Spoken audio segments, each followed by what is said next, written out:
إلا تنصروا فقد نصره الله إذ أخرجه الذين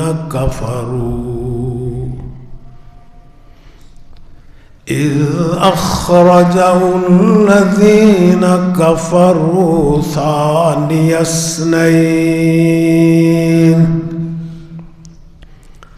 إذ هما في الغار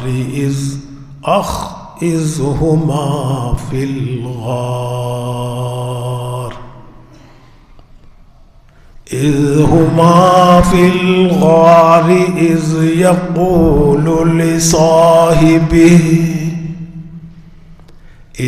يقول لصاحبه لا تحزن إن الله معنا صدق الله مولانا العظيم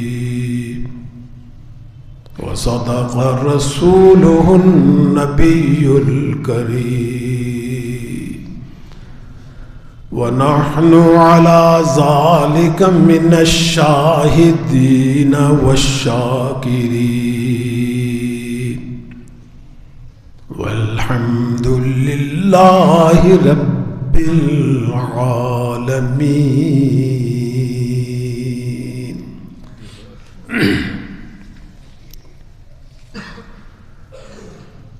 بزرگان محترم اور برادران عزیز،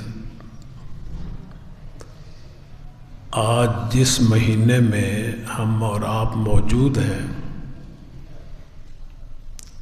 اسلامی کیلنڈر کے اعتبار سے یہ سن ہجری کا 6واں مہینہ ہے اور اس کے آخری عشرے میں آج ہم اور آپ ہیں۔ نام اس کا جمادی الاخری ہے،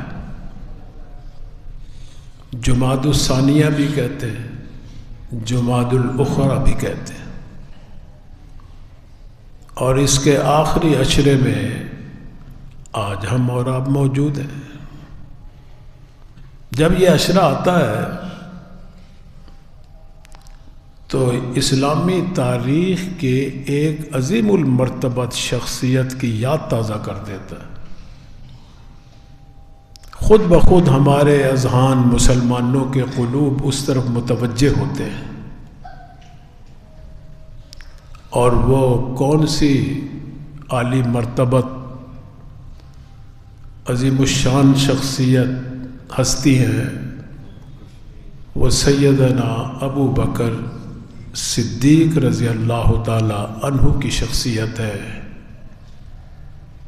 جن کے بارے میں پوری امت کا اجماع ہے، اہل سنت والجماعت کا، کہ انبیاء کے بعد افضل الخلائق، مخلوق کے اندر جو سب سے زیادہ فضیلت والے برگزیدہ مسلمان شخصیت ہیں، وہ سیدنا ابو بکر صدیق کی شخصیت۔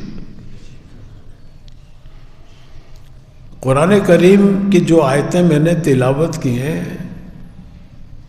یہ بھی ان کی فضیلت پر، ان کی اولیت پر نص قطعی اور دلیل ہے کہ اللہ تعالیٰ 1,24,000 صحابہ میں سے واحد ایک مسلمان ہستی ہیں جن کو سرکار کا صحابی قرار دے رہے ہیں۔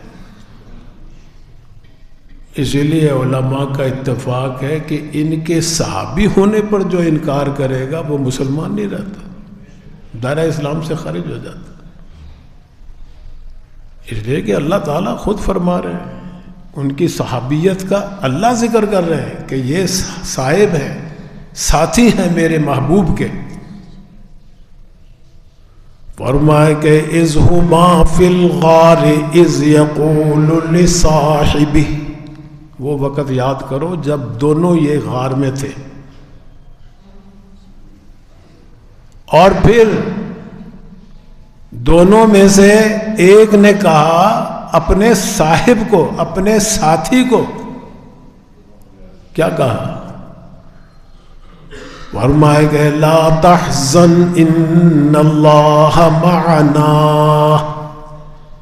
اے میرے ساتھی آپ غمزدہ نہ ہو، غمگین نہ ہو، اللہ ہمارے ساتھ ہے۔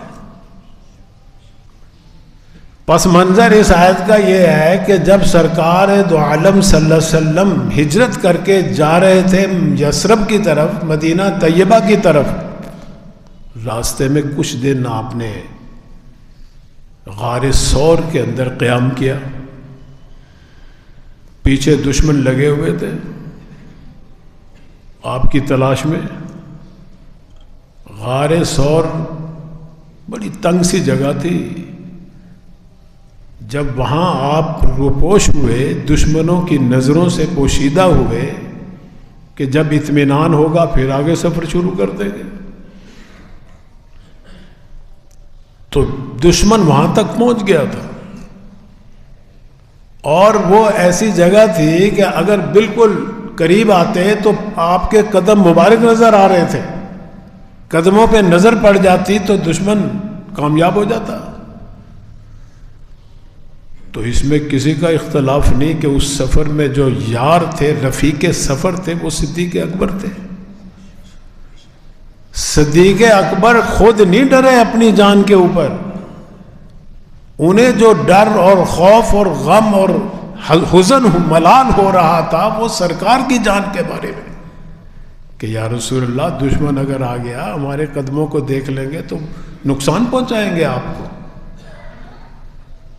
تو اس وقت پھر سرکار دو عالم صلی اللہ علیہ وسلم نے ان کو اپنے الفاظ میں بتایا کہ ڈرو نہیں، ہم تین ہیں نا، تیسرا ہمارے ساتھ اللہ ہے۔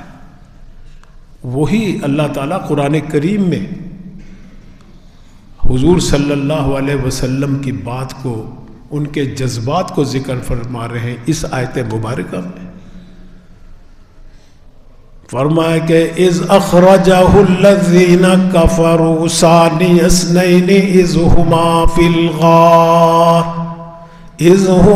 الغار اذ یقول لصاحبہ لا تحزن ان اللہ معنا، کہ آپ غم زدہ نہ ہوں، ہمارے دو میں سے دوسرا کہہ رہے ہیں، یعنی سرکار فرما رہے ہیں اپنے ساتھی کو، اپنے صحابی کو، اپنے صاحب کو، اپنے رفیق سفر کو تسلی دے رہے ہیں کہ نہیں، ہمارے ساتھ ایک اور ذات بھی ہے، اللہ کی ذات، وہ ہماری حفاظت فرمائیں گے، اور اللہ نے حفاظت فرمائی۔ اللہ تعالیٰ یہی واقعہ یاد دلا رہے ہیں کہ اے مسلمانوں، اگر تم کسی جہاد کے موقع پر سستی کرو گے اور میرے نبی کے ساتھ نہیں جہاد میں جاؤ گے، کوئی حرج نہیں، نہ جاؤ، میں نے پہلے بھی اپنے نبی کی مدد کی، وہ اب بھی مدد کروں گا میں۔ تو صدیق اکبر رضی اللہ تعالیٰ عنہ وہ صحابی ہیں کہ سب صحابہ میں سب سے شان جو بلند و بالا، عرفہ و اعلیٰ جو ہے وہ آپ ہی کی ہے۔ اسی لیے بعض ایسے واقعات ملیں گے احادیث کے اندر کہ حضور اکرم صلی اللہ علیہ وسلم نے اپنی زندگی میں ہی آپ کو اپنا نائب بنا دیا تھا کہ میرے بعد خلیفہ یہ ہوں گے۔ دیکھیے سن 8 میں مکہ فتح ہوتا ہے اور سن 9 ہجری میں حج کا حکم آتا ہے۔ سرکار دو عالم صلی اللہ علیہ وسلم اس سال جہاد میں بھی مصروف رہے اور کچھ مسلمانوں کو حج کی تعلیم دینے میں بھی مصروف رہے۔ کچھ اور بھی آزار تھے آپ کے جس کی وجہ سے آپ نہیں حج پہ جا سکتے تھے، لیکن جو شرائط تھیں وہ اور مسلمانوں میں پائی جا رہی تھیں۔ ان کے پاس سواریاں بھی تھیں، ان کے کوئی عذر بھی نہیں تھا، وہ مکے تک سفر بھی کر سکتے تھے، پیچھے گھر والوں کو خرچہ بھی دے سکتے تھے۔ ابو بکر بھی ان میں شامل تھے، ان صحابہ میں تقریباً 300 یا اس سے کچھ زائد صحابہ ایسے تھے جو جیسے ہی قرآن کی آیتیں نازل ہوئیں اور یہ ہوئی بھی حج سے مہینے سے کچھ عرصہ پہلے. بعض مسلمانوں نے تو تیاری کر لی اپنی، بہت سے مسلمان نے نہیں کر سکے. تو حضور اکرم صلی اللہ علیہ وسلم نے فرمایا کہ بھئی جو صاحب استطاعت ہے وہ تو اسی سال حج کرے، جلدی کرنی چاہیے، کیونکہ بڑی سخت ڈانٹ پلائی اللہ تعالیٰ نے کہ تمہارے پاس طاقت بھی ہے، صحت بھی ہے، قدرت بھی ہے، پیسہ بھی ہے، دولت بھی ہے، سفر کے راستے بھی ٹھیک ہیں، پھر نہ حج کرے. تو بڑی سخت وعیدیں آئی ان کے لیے، کافر ہو کے مر گئے، یہودی ہو کے مرے، فلاں ہو کے مرے. ہم فرمائے کہ وَلِلَّهِ عَلَى النَّاسِ حِجُّ الْبَيْتِ مَنِ اسْتَطَاعَ إِلَيْهِ سَبِيلًا وَمَنْ كَفَرَ فَإِنَّ اللَّهَ غَنِيٌّ عَنِ الْعَالَمِينَ. جو صاحب استطاعت ہے اس پر حج فرض ہے، پہلی فرصت میں جا کر حج کرے. اگر نہیں کرتا اور مر جاتا ہے تو اللہ تعالیٰ کو کوئی نقصان نہیں، کوئی پرواہ نہیں. ساری دنیا حج نہ کرے تو اللہ کی شاہی میں ایک بال کے برابر بھی کمی نہیں آتی. یہ تو ہمارا نقصان ہے. تو جیسے یہ آیت نازل ہوئی جو میں نے ابھی پڑھی، حضور نے فرمایا کہ جو جن کے پاس استطاعت ہے وہ تیاری کریں. بہت سے مسلمان، 300 سے زائد مسلمان تیار ہیں. اب نظر انتخاب کس پہ پڑا کہ امیر بنا کے بھیجے اس کو. حضرت عمر بھی ہیں اس میں، حضرت علی بھی ہیں. بڑا اونچا درجہ ہے حضرت علی رضی اللہ تعالیٰ عنہ کا، بڑا مقام ہے علمی اعتبار سے بھی، صحابہ کے اندر بھی. حضرت عمر بھی بڑے جلیل القدر صحابی ہے، حضرت عثمان بھی ہے، حضرت عباس آپ کے چچا بھی ہیں، بڑے بڑے صحابہ جلیل القدر موجود ہیں. لیکن نظر انتخاب سیدنا ابو بکر صدیق پہ پڑا، ان کو امیر بنایا. حضور خود ہوتے تو خود امیر بننا تھا، لیکن خود نہیں جا رہے تو ان کو امیر بنایا. ان کی قیادت میں حجاج جا رہے، قافلہ جا رہے. ابھی راستے میں تھا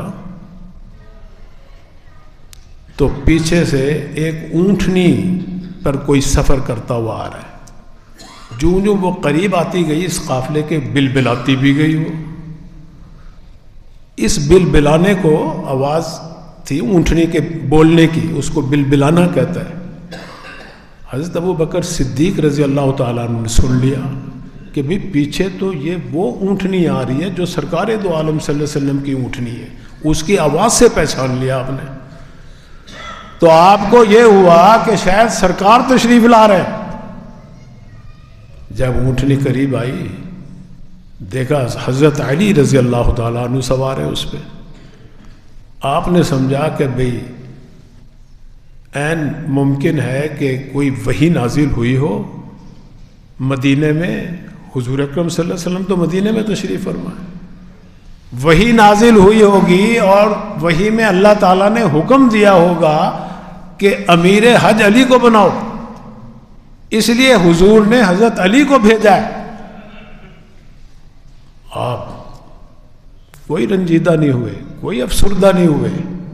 جب حضرت علی آئے، تشریف لائے، ملے، دعا سلام ہوئی تو حضرت ابو بکر رضی اللہ تعالیٰ عنہ پوچھنے لگے کہ علی آپ امیر حج بن کر آئے تو امارت حاضر ہے، یا قاصد بن کر آئے، یہ کیا غرض ہے، کیا مقصد ہے؟ انہوں نے فرمایا حضرت علی نے کہ میں امیر حج بن کر نہیں آیا، میں تو قاصد بن کر آیا ہوں، امیر حج آپ ہی ہیں. اللہ کے نبی پر کچھ آیات نازل ہوئی تھیں، وہ آیات اللہ نے نبی نے مجھے دی ہیں کہ جا کر وہاں جب حج کا خطبہ ہو حاجیوں کو جا کر یہ سنانا. حج آپ کی قیادت میں ہوگا، آپ کی امارت میں ہوگا، میں تو صرف یہ آیتیں سنانے کے لیے مجھے بھیجا گیا ہے. ایسا ہی کیا پھر حج حضرت ابو بکر صدیق کی امارت میں ہوا. گویا کہ اللہ نے دیکھو نا، اگر امارت ختم کرنی ہوتی تو جہاں اللہ نے اور آیتیں نازل فرمائی یہ بھی فرما دیتے کہ حضرت علی کی امارت میں حج کرو، یہ زیادہ اہل ہے. نہیں، امارت حضرت ابو بکر صدیق کی ہی قائم رہی. اور پھر انہوں نے اعلان کیا پورے مجمع میں کہ آج کے بعد کوئی مشرک حج نہیں کرے گا، مسلمان ہو کے ہی حج کرے گا، موحد ہو کے ہی حج کرے گا۔ مشرک کو، پہلے مشرکین بھی حج کرتے تھے، اسلام سے پہلے مشرکین حج کرتے تھے، طواف کرتے تھے، عمرے کرتے تھے، ننگے طواف کرتے تھے۔ اللہ تعالیٰ نے یہ آیت نازل فرما دی کہ آج کے بعد کوئی طواف بھی ننگا نہیں کرے گا، کوئی مشرک بھی حج نہیں کرے۔ یہ آیت نازل فرمائی اللہ نے سورہ برات کے اندر، سورہ توبہ کے اندر۔ وہ آیات لے کر سیدنا علی آئے اور انہوں نے یہ پڑھ کر پھر حاجیوں کو سنائی۔ تو یہاں سب سے جو پہلے حج کے امیر بنائے گئے وہ حضرت ابو بکر صدیق بن گئے۔ اس کے علاوہ دیکھو ایک اور بڑی واقعہ ہے جس سے پورا کھل کے سامنے آ جاتا ہے کہ صدیق اکبر سے بڑھ کر صحابہ میں فضیلت کا کوئی قائل، اور خود حضور صلی اللہ علیہ وسلم کی منشا بھی یہی تھے کہ میرے بعد خلافت کا جو ذمہ داری سنبھالے وہ ابو بکر صدیق سنبھالے۔ کیسے؟ جب تک سرکار دو عالم صلی اللہ علیہ وسلم میں طاقت رہی، مسجد میں آمد و رفت کی، گھر قریب تھا، آپ کا حجرہ ساتھ تھا، یہ مسجد تھی، آنے جانے کی طاقت تھی، آپ ہی جماعت کے اقتدا کرتے رہے، امامت سرکار کرتے رہے، سرکار کے ہوتے ہوئے کوئی کر ہی نہیں سکتا۔ لیکن جب آپ بیمار ہوئے، مرض الوفات تھی وہ، تو بالکل کوشش کی آنے کی، نہیں، طاقت نہیں ہے، پٹی بندھی ہوئی سر پہ، سر میں سخت درد ہے۔ آپ نے حضرت عائشہ، کیونکہ حضرت عائشہ کے حجرے میں تشریف فرما تھے بیماری کے دنوں میں، حضرت عائشہ صدیقہ رضی اللہ تعالیٰ عنہ کو حضور نے فرمایا کہ جاؤ مرو ابا بکر ان یصلی بالناس، ابو بکر کو کہو میری طرف سے کہ نماز پڑھاؤ، امامت کرواؤ لوگوں کی۔ حضرت عائشہ صدیقہ رضی اللہ تعالیٰ عنہ نے عرض کیا کہ اللہ کے نبی، میرے باپ جو ہے نا بڑے نرم دل ہیں، صحابہ میں بڑے نرم دل، اسی لیے خطبے میں یہ بھی پڑھا جاتا ہے، بعض خطبے ایسے ہیں جمعے کے خطبے، ارحم امتی ابو بکر، حضور نے فرمایا کہ میری امت میں سب سے نرم دل جو ہے وہ ابو بکر ہے۔ حضور نے اپنے زبان مبارک سے بعض اپنے نبیوں کی بڑی شان بیان کی ہے، فضیلتیں بیان کی ہیں جو انہی کے ساتھ خاص ہے۔ ابو بکر کے فرمایا ارحم امتی ابو بکر، اشدہم فی امر اللہ عمر، کہ دین کے نفاذ میں جو زبردست شدت کے ساتھ، سختی کے ساتھ دین پر عمل کرنے والے عمر ہے۔ وَأَصْدَقُهُمْ حَيَاءً عثمان، عثمان سب سے بڑے باحیا۔ وَأَقْضَاهُمْ علی، فیصلوں میں جو سب سے زیادہ ماہر عالم وہ حضرت علی ہے۔ تو یہ ان کی ایک خاص شانیں بیان کی اللہ کے نبی۔ تو اسی وجہ سے حضرت سیدہ عائشہ عرض کرنے لگی کہ یا رسول اللہ، میرے والد تو بڑے نرم دل ہے، وہ جب آپ کے مصلی پہ کھڑے ہوں گے وہ تو رونے لگ جائیں گے، گریہ طاری ہو جائے گا ان پر، ان کی آواز ہی نہیں نکلے گی، لوگوں کو کیسے پتہ چلے گا رکوع ہو رہا ہے، تکبیر کہہ رہے ہیں، تسمیہ کہہ رہے ہیں، سمیع اللہ لمن حمیدہ کہہ رہے ہیں، وہ نہیں نماز پڑھا سکتے۔ آپ عمر سے کہیے، عمر جو ہے وہ ان کی آواز بھی بلند ہے۔ تو حضور صلی اللہ علیہ وسلم ناراض ہوئے حضرت عائشہ سے، ساتھ حضرت حفصہ بھی بیٹھی ہوئی تھی، وہ بھی آپ کی اہلیہ محترمہ ہے، انہوں نے بھی سفارش کی کہ اے اللہ کے نبی، ہاں میرے والد جو ہے نا، آپ ان سے کہیے وہ نماز پڑھائیں بلند آواز سے۔ حضور صلی اللہ علیہ وسلم دونوں سے ناراضگی میں فرمایا کہ تم وہی ہو جنہوں نے حضرت یوسف علیہ السلام کو بھی جل دے دیا تھا، ان عورتوں میں سے ہو تم، میں جیسے کہہ رہا ہوں ویسے جا کے حکم دو، ابو بکر کو کہو کہ وہ نماز پڑھیں۔ آخر گئے ابو بکر صدیق رضی اللہ تعالیٰ عنہ امامت کی حضور کے حکم سے. اب پیچھے مقتدیوں میں حضرت علی بھی ہیں, نماز پڑھ رہے ہیں. لوگ کہتے ہیں جی بڑی مخالفت تھی, کوئی مخالفت نہیں تھی. امام کو اچھا نہ سمجھے کوئی, اس کی نماز کیسے ہوگی پیچھے؟ نماز حضرت علی پڑھ رہے ہیں, حضرت عباس پڑھ رہے ہیں, حضرت عمر پڑھ رہے ہیں, حضرت عثمان پڑھ رہے ہیں, سینکڑوں صحابہ اس وقت موجود تھے جو پیچھے نماز پڑھ رہے ہیں. حضرت ابوبکر صدیق, آپ نے وہ نماز پڑھائی, 17 نمازیں پڑھائیں آپ نے حضور صلی اللہ علیہ وسلم کی بیماری کے دنوں میں, 17 نمازیں.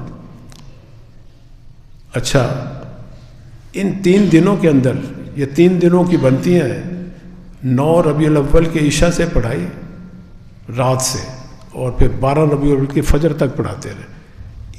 ان 3 دنوں کے اندر ایک دفعہ سرکار دو عالم صلی اللہ علیہ وسلم کی طبیعت کچھ بحال ہو گئی. جب بحال ہوئی تو آپ کہنے لگے میں مسجد میں نماز پڑھوں گا. حضرت عباس آپ کے چچا ہیں, حضرت علی آپ کے کزن ہیں, دونوں کندھوں پہ سہارا دے کے اپنے مسجد میں لے آئے. جب مسجد میں لائے تو نماز ابو بکر صدیق پڑھا رہے تھے, نماز شروع تھی. حضرت ابو بکر صدیق رضی اللہ تعالیٰ عنہ کو خوشبو محسوس ہو گئی کہ حضور سرکار آ گئے, پیچھے ہٹنے لگے. آپ صلی اللہ علیہ وسلم نے اشارے سے فرمایا نہیں نہیں اپنی جگہ کھڑے رہو, اور صفوں کو جگہ بناتے ہوئے نا صفوں میں سے آپ رضی اللہ تعالیٰ عنہ کے اس جانب نہیں بیٹھے, پرلی جانب. مسئلہ یہ ہے شریعت کا, اللہ کے نبی کا ہی بتایا ہوا ہے کہ جب 2 آدمی ہو نا, وہ بھی جماعت کے ساتھ نماز پڑھیں, تیسرا آدمی نہیں ہے, 2 آدمی ہیں, تو امام ادھر کھڑا ہوگا اور اس کے دائیں جانب جو ہے اس سائڈ پہ مقتدی کھڑا ہوگا. امام پرلی طرف اور مقتدی اس طرف. یہ امام ہوگا, یہ مقتدی ہوگا, وہ نماز پڑھائے گا. 2 آدمیوں کی جماعت اس طرح ہوگی. اگر تیسرا آ جائے تو وہ اس کو پیچھے کر کے دونوں کھڑے ہو سکتے ہیں, پیچھے کھینچ لیں. تو سرکار دو عالم صلی اللہ علیہ وسلم جب تشریف لائے اور ابو بکر پیچھے صف میں جانے لگے, آپ نے منع کر دیا اشارے سے, نہیں نہیں کھڑے رہو یہیں. اور سرکار ادھر کی بجائے ادھر بیٹھ کے نماز پڑھی. یعنی امام سرکار ہی, بلکہ وہ سرکار کے ہوتے ہوئے تو کوئی پڑھا نہیں سکتا نماز. اگر ادھر ہوتے تو مقتدی شمار ہوتے, ادھر نہیں کھڑے ہوئے, آپ امام کی جگہ پہ کھڑے ہوئے. تو حضور امامت کروا رہے ہیں, ایسا آواز سے بیٹھ کے کروا رہے ہیں. اس سے یہ مسئلہ بھی چلا کہ امام اگر معذور ہے نماز جماعت پڑھا سکتا ہے, کرا سکتا ہے, بیٹھ کے پڑھا سکتا ہے. آپ صلی اللہ علیہ وسلم ایسا سے اللہ اکبر کہتے ہیں, صدیق اکبر زور سے کہتے ہیں. ان کی آواز کو سن کے باقی جو سینکڑوں مقتدی تھے وہ نماز پڑھ رہے. تو یہاں پر یہ نقشہ کھینچ دیا کہ میں امام ہوں ابو بکر صدیق کا, اور ابو بکر صدیق امام ہے تمہارے. یہ فعلی حدیث ہے, فعلی حدیث. دیکھو حدیث کی 3 قسمیں ہوتی ہیں. پورے ذخیرہ حدیث جو ہوگا نا, ان 3 قسموں میں سے کوئی ایک ہوگی. قولی حدیث کہ سرکار دو عالم صلی اللہ علیہ وسلم ارشاد گرامی زبان سے کوئی حکم دے رہے یہ کام کرو, وہ قولی حدیث کہلاتی. دوسری قسم ہے فعلی حدیث. فعلی حدیث یہ ہے کہ اپنے فعل سے بھی سرکار دو عالم صلی اللہ علیہ وسلم وہ کام کر کے دکھائیں, اسے فعل سے, فعلی حدیث سے ثابت ہوتا ہے وہ کام. اور تیسری حدیث ہے تقریری, اس کو کہتے ہیں تقریری حدیث. یہ اصطلاحی لفظ ہے ہمارے اصول حدیث کا. تقریری حدیث کا مطلب یہ ہے کہ سرکار کسی مجلس میں بیٹھے ہوئے ہیں, کسی مسلمان نے کوئی کام کیا آپ کے سامنے, آپ نے کام نہیں کیا وہ, نہ آپ نے زبان سے حکم دیا, آپ کی مجلس میں کوئی کام ہوا, آپ نے وہ دیکھا اور خاموش رہے, یا خوش ہو گئے, مسکرا پڑے, نہ اس کو ہاں کی نہ کی, کچھ نہیں کہا, یہ بھی وہ کام جائز ہوتا ہے, یہ بھی حدیث سے ثابت ہوتا ہے, یہ بھی سنت ہی کہلاتا ہے, کیونکہ حضور کی مجلس میں کام ہوا نا, اور حضور نے نکیر نہیں کی, کیونکہ نبی چپ نہیں رہ سکتا. اگر ناجائز کام ہو, کوئی نافرمانی والا کام ہو, حرام کام ہو تو وہ ضرور منع کرے گا، وہ آیا ہی اسی لیے۔ اور جب سرکار موجود ہوں، کوئی کام کیا جائے آپ کی مجلس میں اور آپ نے خاموشی اختیار کی ہو یا مسکرا پڑے ہوں یا خوشی کا اظہار کیا ہو، وہ بھی حدیث سے ثابت ہو گیا، وہ بھی حضور کی طرف نسبت ہوگی کہ یہ کام جائز ہے، سنت ہے، مسنون ہے، حدیث ہے۔ اب دیکھو بالکل آخری دن تھا، سوموار کا دن، فجر کی نماز کا وقت ہو گیا، ابو بکر صدیق مصلی پہ چلے گئے۔ ابھی نماز شروع ہی ہونے والی تھی یا شروع ہو چکی تھی۔ حضور صلی اللہ علیہ وسلم نے اپنے حجرہ مبارک سے کھڑے ہو کے، طاقت آئی کچھ آپ میں، کھڑے ہو گئے، کھڑے ہو کے کھڑکی کھولی، کھڑکی ادھر سے راستہ تھا، وہ راستہ کھولا آپ نے، پردہ ہٹایا۔ جب پردہ ہٹایا تو وہ جو صحابہ قریب تھے ان کی نظر حضور کے روشن چہرے پہ پڑی۔ کئی دنوں سے جو دیکھنے کے متمنی تھے، آج بڑے عرصے سے ان کو نظر پڑی تو بڑے خوش ہوئے کہ لو بھی حضور آ رہے ہیں، حضور نماز حضور پڑھائیں گے۔ لوگوں نے تالیاں بجائی کہ ابو بکر پیچھے ہٹو، پیچھے ہٹو۔ حضور نے منع کر دیا، خبردار، مسکرا کے پردہ ہٹا کے واپس چلے گئے۔ نماز نہیں آئے، نماز نہیں پڑھے۔ یہ ہے تقریری حدیث کہ آپ نے ایک تو ثابت کر دیا کہ میں مطمئن ہوں کہ ابو بکر، دیکھنا تو یہ تھا نا کہ نماز کون پڑھا رہا ہے، کوئی اور تو نہیں پڑھا رہا ہے، پتہ چلا ابو بکر ہی پڑھا رہے ہیں۔ مسکرائے، پردہ ڈال دیا اور واپس چلے گئے۔ اسی دن آپ کا انتقال ہو گیا، پھر فجر اور ظہر کے درمیان۔ تو یہ تیسری ہے، حضرت ابو بکر صدیق رضی اللہ تعالیٰ عنہ کی امامت جو ہے 3 حدیثوں سے، حدیث کے قسمیں بھی 3 ہیں، تینوں قسمیں سے سرکار دو عالم صلی اللہ علیہ وسلم نے آپ کو اجازت دی امامت کی، اپنے مسلح پر نماز پڑھانے کی، قولی حدیث سے بھی، فعلی حدیث سے بھی، تقریری حدیث سے بھی۔ تو اس لیے بھائی یہ بھی اسی طرف اشارہ ہے کہ میرے بعد اگر دین کی امامت کے اہل ہیں تو ابو بکر صدیق، دنیا کی خلافت کے اہل بھی ابو بکر صدیق ہوں گے۔ وآخر دعوانا ان الحمدللہ۔